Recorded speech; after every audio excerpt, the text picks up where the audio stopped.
Hoje no Jornal do 88 a gente traz a participação do advogado do SPEL, sindicato, o Zeferino Teixeira, que vai falar um pouco pra gente aqui em relação aí aos precatórios do Fundef, né? Nos últimos dias, o tema precatórios do Fundef tem sido discutido constantemente nas últimas sessões da Câmara de Vereadores de Livramento e levantado grandes questionamentos e também muitas dúvidas a respeito do assunto.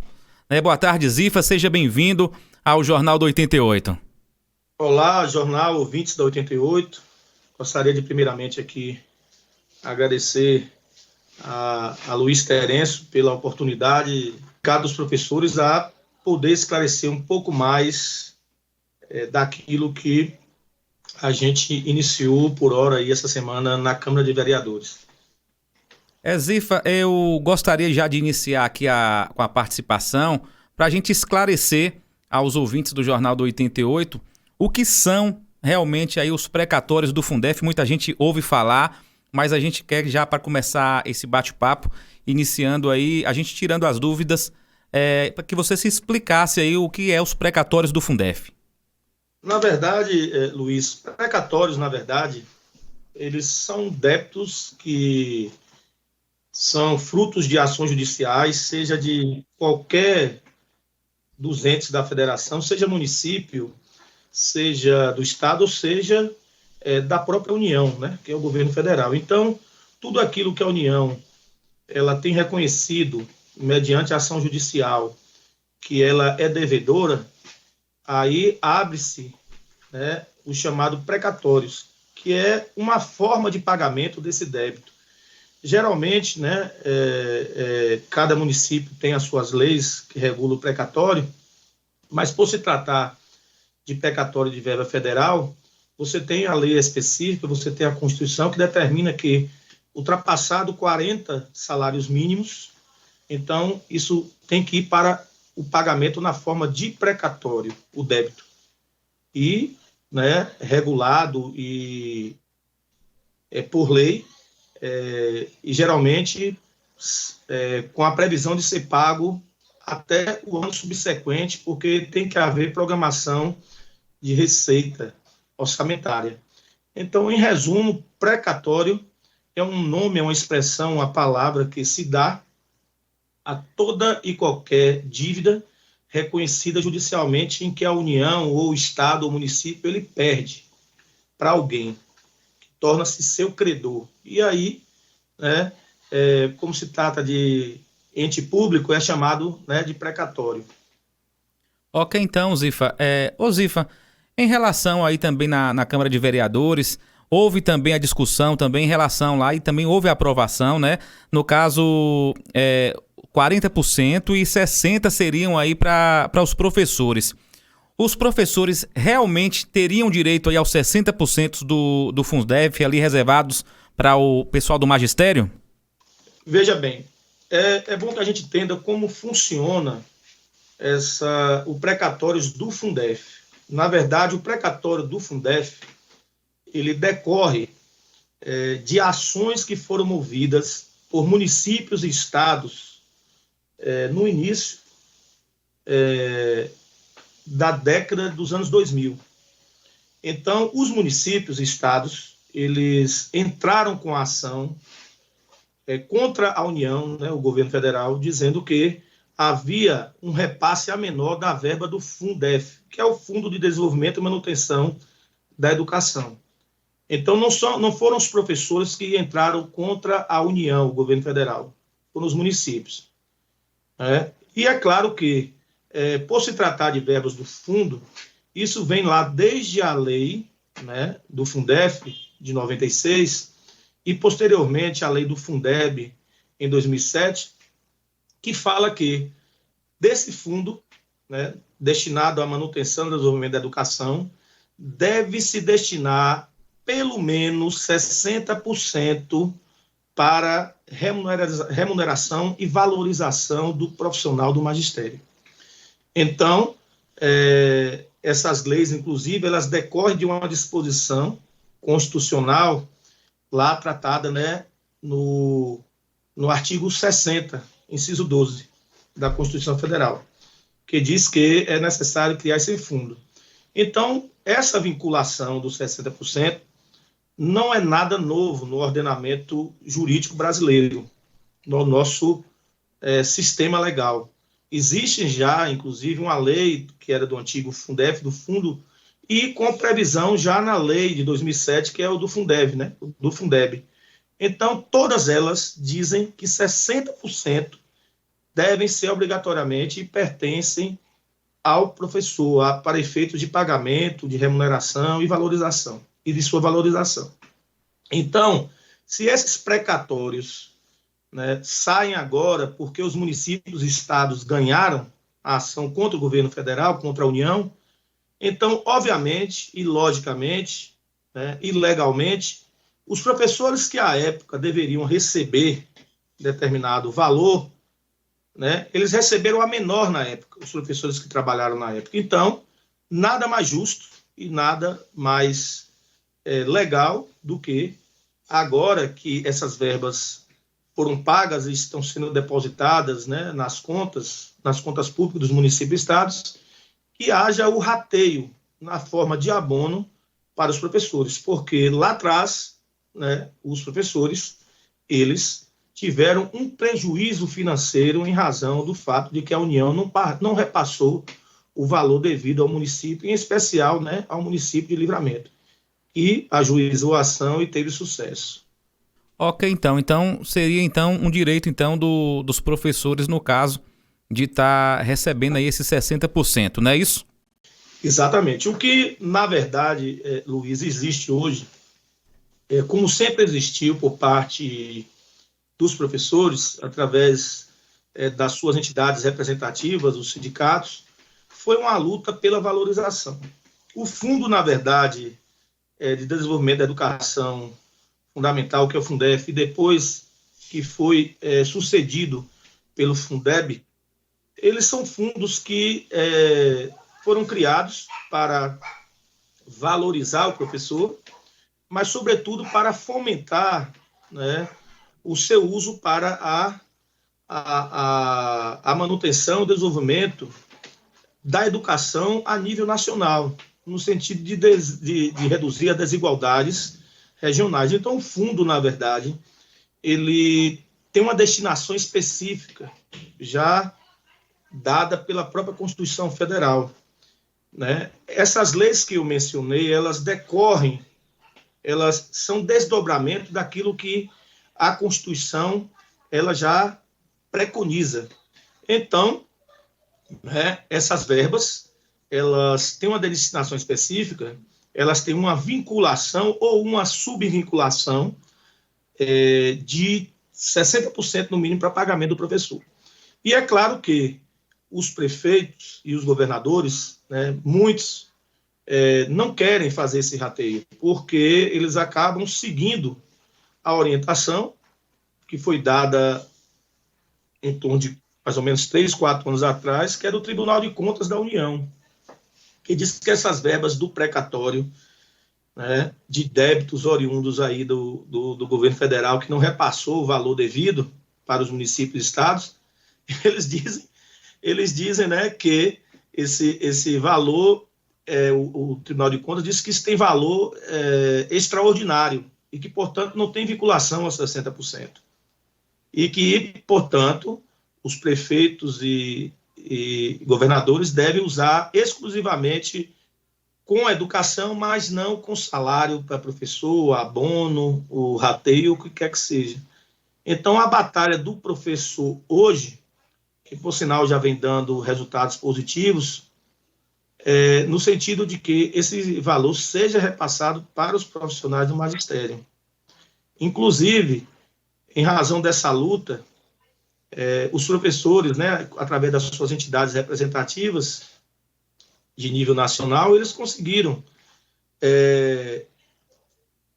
através do Congresso, aprovar, né, dentro da lei do precatório, um artigo específico, que é o artigo 7º da Lei 14.057 de 2020, onde essa lei é bastante clara ao dizer que as verbas oriundas do precatório do Fundef, elas são dos profissionais do magistério e devem ser pagos na forma de rateio.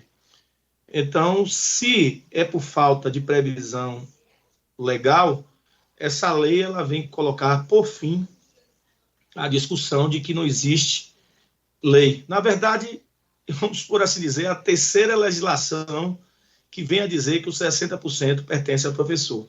Mas, obviamente, que os prefeitos, né, como não tem interesse em ratear, seguem a orientação do Tribunal de Contas e acabam, né, que não rateando. Mas né, é bom que a gente diga que, recentemente, o Tribunal de Contas ele deu um alerta para que os gestores não gastem, por enquanto, de forma aleatória e indiscriminada, os valores relativos aos precatórios do Fundef, tendo em vista que essa lei ainda está passível de regulamentação pelo governo federal.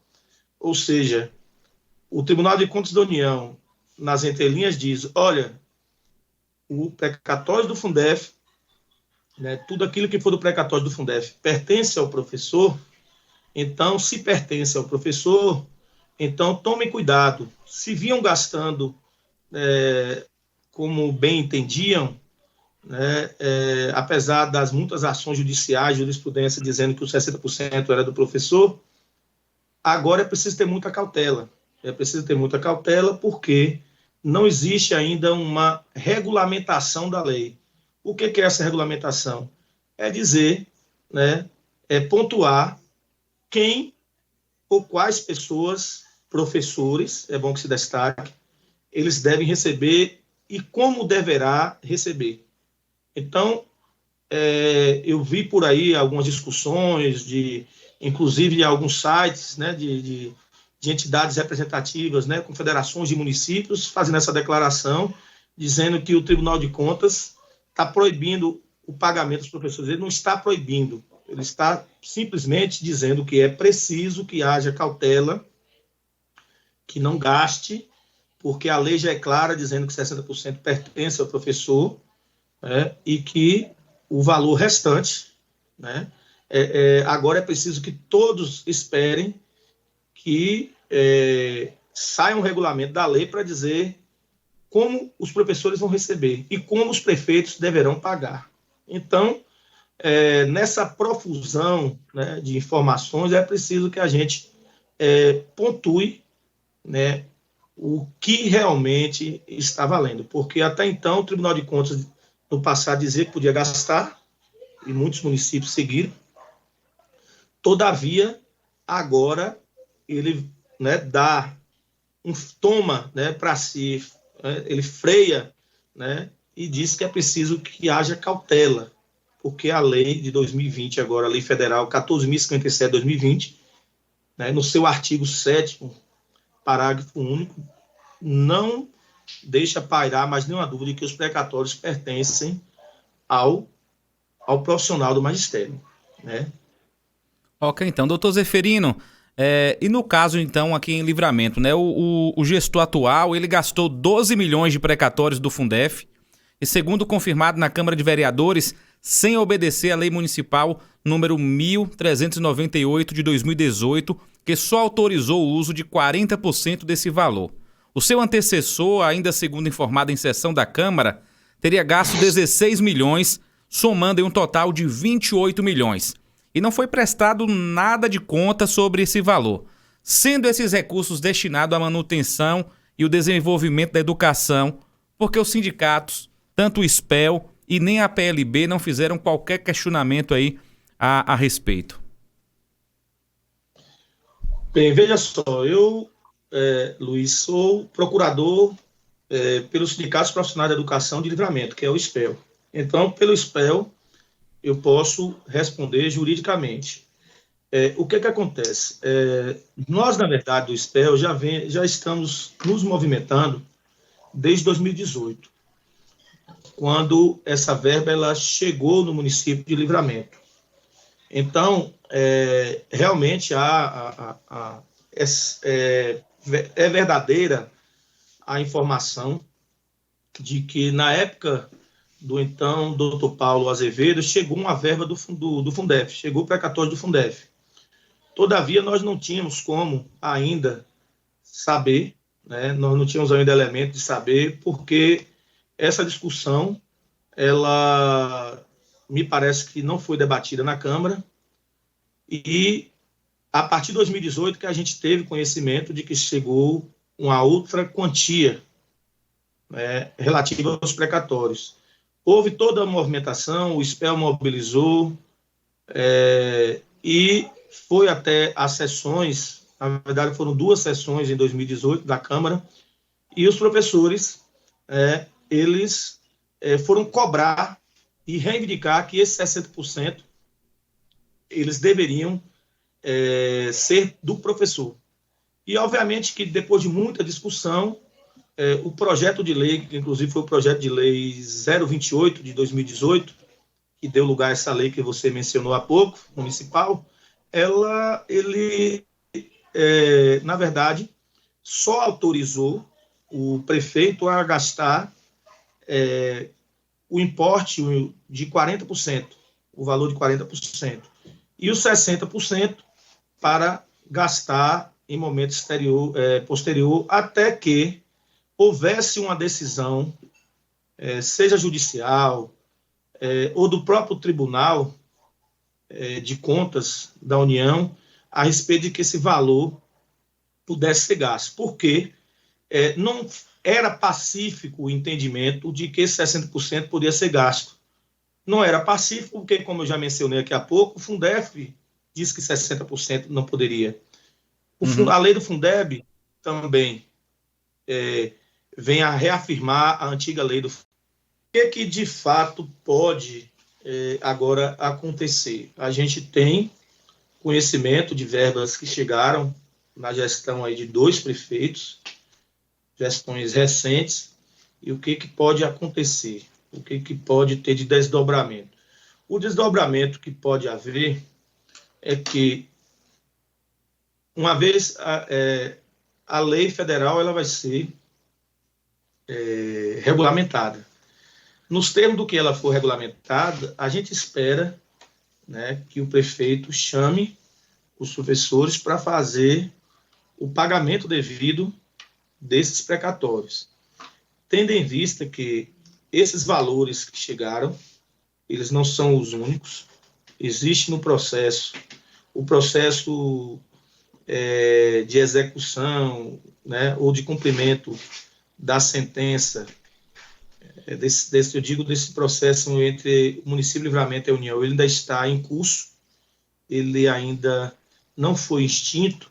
Então, pelo que nós já observamos, estudamos desse processo, existe ainda uma soma que está sendo discutida, mas que já tem um posicionamento do contador da vara, da 12ª Vara em Salvador, que possivelmente vai ser homologado pelo juiz. E aí vai vir outra soma, outro valor bastante significativo, nos mesmos valores, basicamente, dos que já vieram até então, na época do Dr. Paulo e na época agora de Ricardo Ribeiro. Então, nós esperamos que o prefeito comece uma discussão, porque eu entendo que o debate, a discussão, o diálogo é o melhor caminho. Caso isso não venha a ocorrer, o que pode acontecer? Nós já tomamos a iniciativa de mover uma ação civil pública para promover a cobrança, né? Mas nós também poderemos, né, estar acionando o Ministério Público para que sejam tomadas providências devidas, e nós também poderemos estar movendo as ações individuais de cobrança, porque, né, a gente não pode ficar aguardando em absoluta aí a boa vontade daqueles que podem se discutir, e esperar também que a Câmara de Vereadores ela utilize do seu poder fiscalizador e de mediadora nessa questão aí, e já discuta a aprovação desse valor para o orçamento de 2021, de modo a fazer alguma emenda na lei orçamentária para suspender o uso desse valor que ainda resta, né, desse precatório do Fundef. Tudo por quê? Porque, na verdade, as ações judiciais, elas, mais cedo ou mais tarde, elas terão fim. Então, pode ser que haja um ganho de causa e quem terá que pagar não é o gestor com o seu próprio dinheiro, mas sim o erário público, né, que nada mais faz do que administrar os impostos dos munícipes, né, dos cidadãos. Então, quem vai pagar essa conta no final das contas somos todos nós, né, quando, na verdade, já poderia, com a verba prevista, né, dessa verba agora que chegou, estar pagando os professores. Então, a gente espera que haja esse entendimento, né, que estabeleça o diálogo, porque não é a ideia do sindicato estar estabelecendo um cavalo de batalha em torno disso, mas, através do diálogo, a gente poder, inclusive, esclarecer à sociedade livramentense o que está girando em torno desses precatórios, né, e não ficar girando o debate em torno de boatos. Então, eu acho que o diálogo é o melhor caminho para a gente poder chegar a um denominador comum. Ok, então, acabamos de ouvir o assessor jurídico do SPEL Sindicato, o doutor Zeferino Teixeira. Zifa, como assim é conhecido por todos nós, fica aqui o espaço aberto aqui para suas considerações finais aqui no Jornal do 88. Bem, Luiz, no mais, agradecer a 88 FM, essa rádio que presta um relevantíssimo trabalho para a nossa sociedade, no sentido de informar, de trazer a discussão, de promover a possibilidade de as pessoas se expressarem no seu microfone, principalmente, né, a sociedade civil organizada, de forma, né, independente, sem escolha de lados. Nós estamos aqui falando, né, obviamente, mas esperando que haja um diálogo. E, no mais, Luiz, é dizer que, sempre que possível, diante de qualquer dúvida em torno da temática, se outros debates houverem, né, o sindicato, ao menos na minha figura, né, estamos de portas abertas para poder debater, para poder esclarecer, porque eu acho que é dessa forma que a gente constrói uma sociedade verdadeiramente democrática, né, onde todos têm um espaço, voz e vez. Então, meu muito obrigado aí, Luiz, obrigado a todos da 88 FM. Ok, então, Zifa, obrigado pela participação aqui no Jornal do 88.